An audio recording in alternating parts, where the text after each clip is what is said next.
All right. Well, we're going to go and get started in the interest of everybody's time. Thank you all very much for being here today for our monthly STARS coordinators meeting.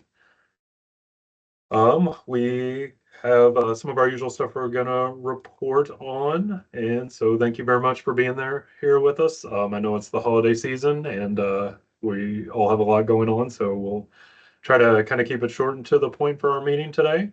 We're thankful St. Charles County Ambulance District put on their annual holidays stars event. So we had the fun this past Sunday of going out and meeting the kids with a drive-through. So they kind of drive through, and for the kids who don't want to get out of the car, we can just go up to the windows and meet them. So always a super fun and cool event. So it was a good time. You might notice in the middle there, we got a new face here on the Stars team. Miss Beth, who, according to her background, I am sitting somewhere around the fireplace. And in my background, it's this blurred person right here. So, Miss Beth is new to our team. She is the Stars project manager. And we also have another new face who's going to be working with us one day a week, and that is Mr. Stephen Moffett, who's going to help us with some of our education stuff here in STARS. Um, they are both affiliated with us courtesy of the PPM project and the kind of some purposes and work we're doing for them. I certainly have mentioned, I think, a couple times on this meeting, but I encourage all of you, if you have a little bit of time, to go check out the PPN website, which is pedspandemicnetwork.org. If we have a few minutes here at the end, I'll pull it up and we can click through at least some things that I think are pertinent for all of you. And then, of course, I would be remiss when I miss or mentioning our national grants funding that kind of helps emergency services for kids. If I didn't also mention that the EMSC has their EIIC website up, and there's a bunch of EMS and emergency department resources on there as well. So just a reminder of some cool free resources that are available on the internet for all of us. Speaking of help resources, I think I'm, as always in this meeting, probably preaching to the choir, but just a reminder that at the top of the STARS website, there is some help functionality. So if you're trying to update your crew members or trying to reset a password for anybody, there is some documentation up there just to help guide you through that process, so that you don't have to deal with frustration of trying to email me and waiting for a couple hours and or maybe days for me to get back to you. So, I want to try and make that as easy as possible for you. So we're trying to kind of come up with just regular resources that are on there to kind of help you guys navigate that. I know that you don't use the website as much as I do, so there are some help documents there. Also on the info website, which is available on the top of those stars forms, but the contact stuff is there to kind of help if you need to refer a patient to us that your crews ran in the field or that came to your emergency department. If you encounter a kid in some way and you're like, man, we probably need to update their stars form, you can contact all of us through that website pertinent to the stars team that you're trying to reach. And so those links are live and available on there as a resource. So just to kind of reiterate that. Something that is not up there yet, but is coming probably before we have our next coordinators meeting. I think I talked about this a little bit last time, but just want to continue to kind of provide some details on this. We are going to roll with some post-call surveys that are available. There will be one for families and one for EMS. They will be accessible through the website, and then we'll have QR links in the emergency department. But it will be a red cap survey. That's actually why we probably have talked about this a few times over the last year. And then as we decided we needed to do red cap and not survey monkey, there was a bit of a delay as we got all the official steps done to do that. But the goal is that this is going to roll out. In a perfect world, if I had my druthers, I would love this to be live January 1st. We do have, I think, a couple last hurdles we got to jump over, so it may be just early to mid January. But these surveys will be live. Um, just with the purpose of really improving our program and how we're serving our EMS partners, our ED partners, and our families.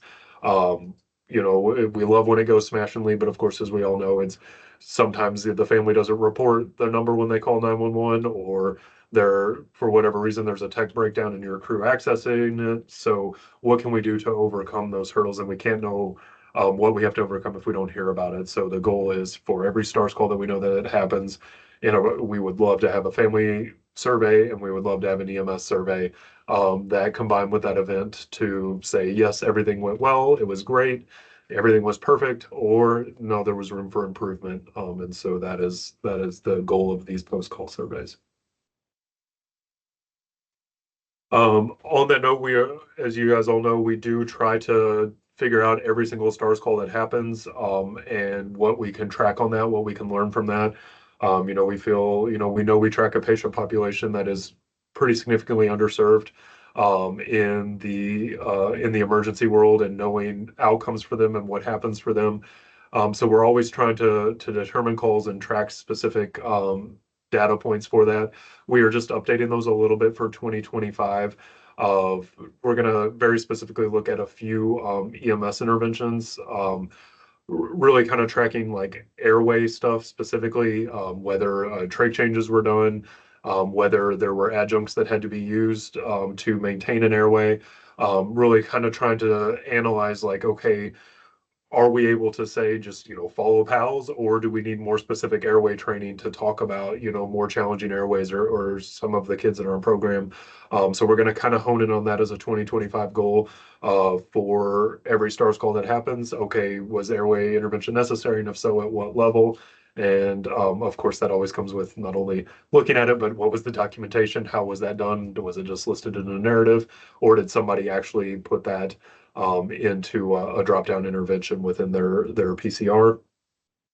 Other things that we're looking at, we always already look at seizure management, but we're going to try to specifically break out of that dosing for, accuracy and route and weight, and whether that was just standard seizure treatment and did we just follow normal protocols, or did this kid have a one-off protocol or something a little bit different, and just kind of follow through and see how that's going.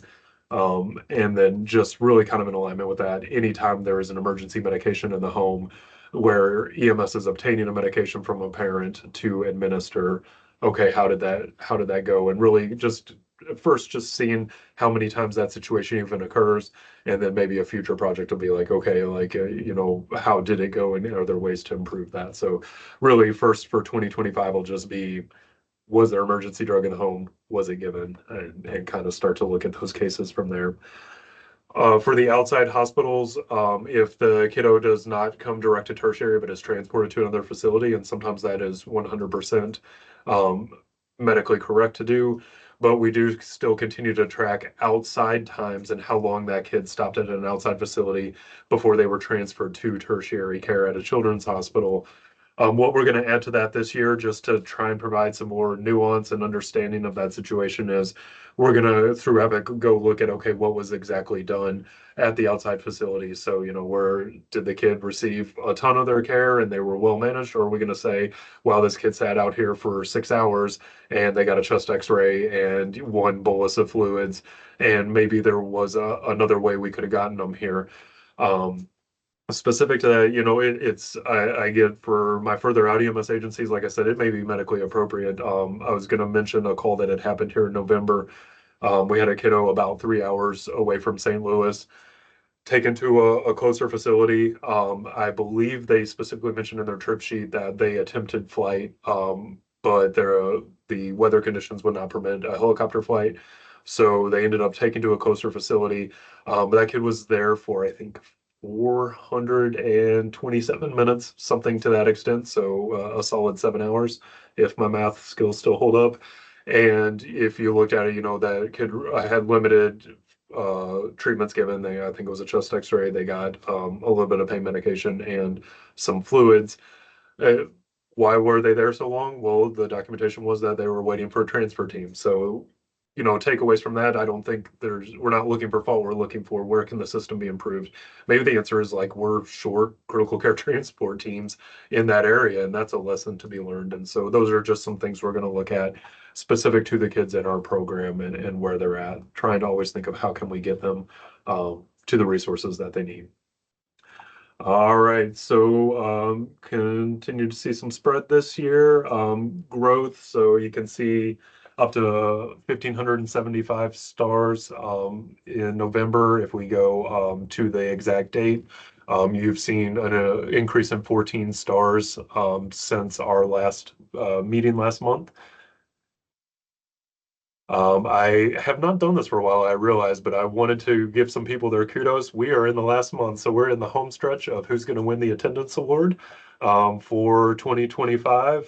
It looks like Central County's got just a slight edge there, but I actually am not sure I see anybody here from Central County, so we'll see if they keep it up. But we got a guy, Collinsville is breathing down their neck for dispatch agencies logging in every single day.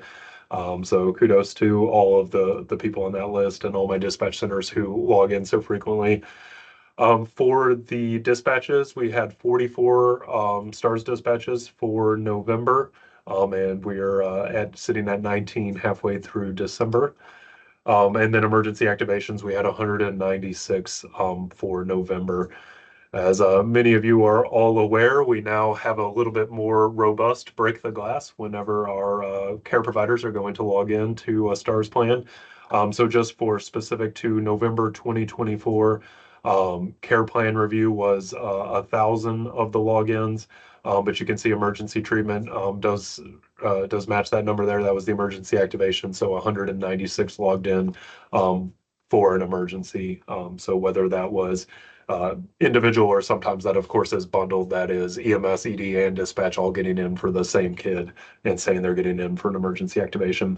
And then we had 31 home visits checked. So I think that's particularly noteworthy, as that's become more and more encouraged on our part, hoping our EMS agencies are going out and meeting the kids in the homes.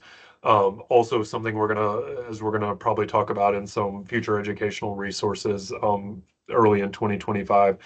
And just for all of your knowledge, families more and more are being encouraged to reach out and interact with their EMS agencies whenever they get discharged and go home. So whether that looks like EMS coming to a home for a home visit or families coming to the station for a station visit, I really hope to see these numbers climb more and more as we meet the kids in that non-emergency situation.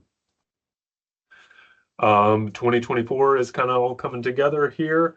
There were just a few things I was going to particularly note on this. So you can see for November, 26 911 transport calls that we know of.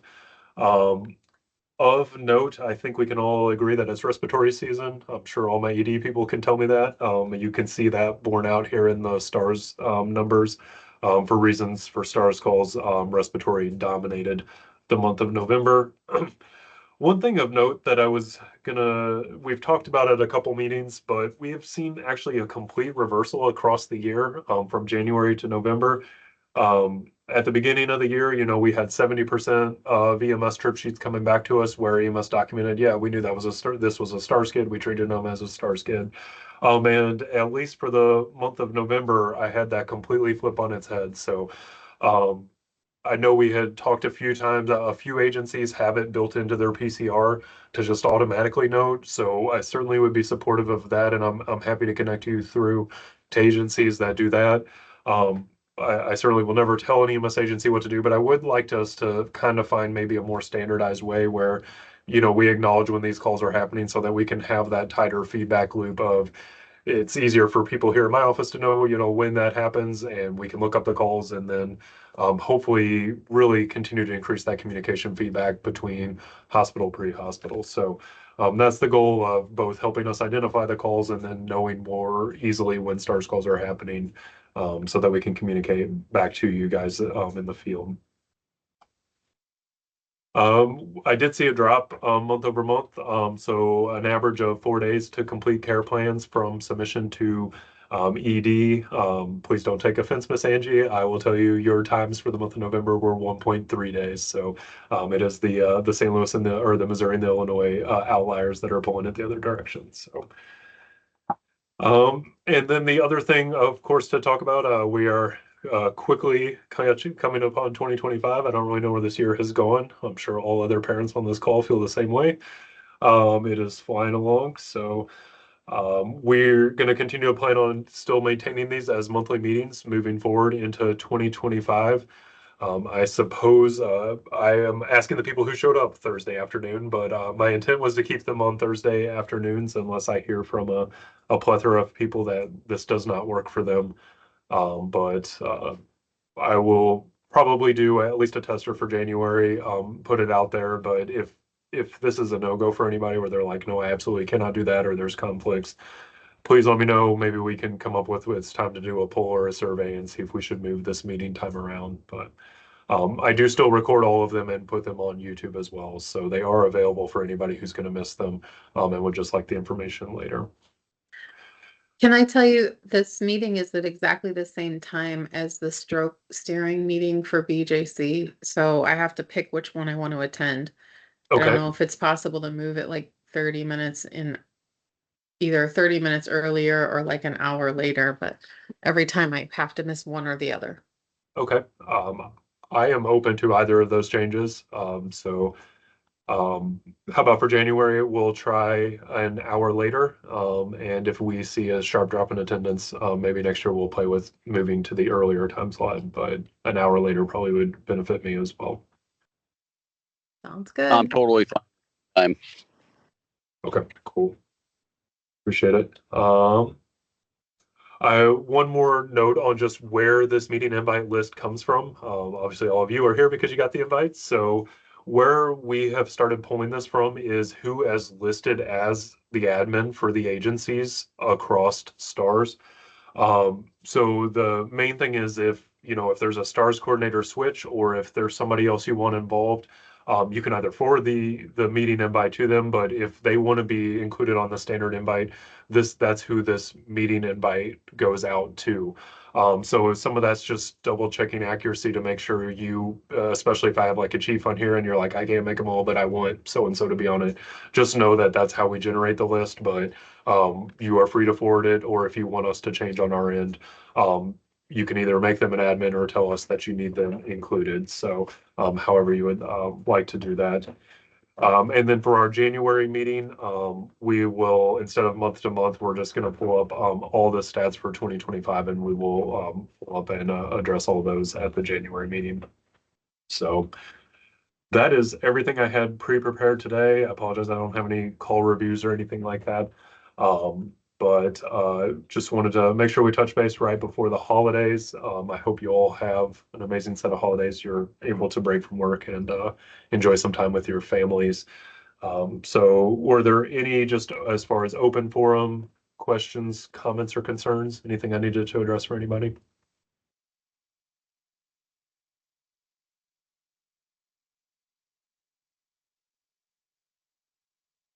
All right, well, I hope nobody comes at me with pitchforks, but I will gladly return 12 minutes to your day for anybody who needs to drop, and I will just hang on here if anybody needs any sidebars with me moving forward. So I appreciate all of you who took the time to come join us here today.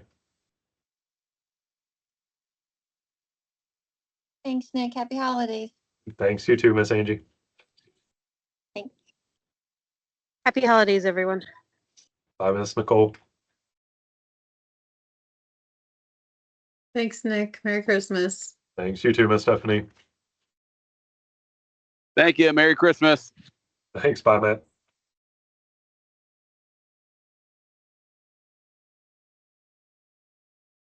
Thank you. Merry Christmas. Thanks, bye, Kim.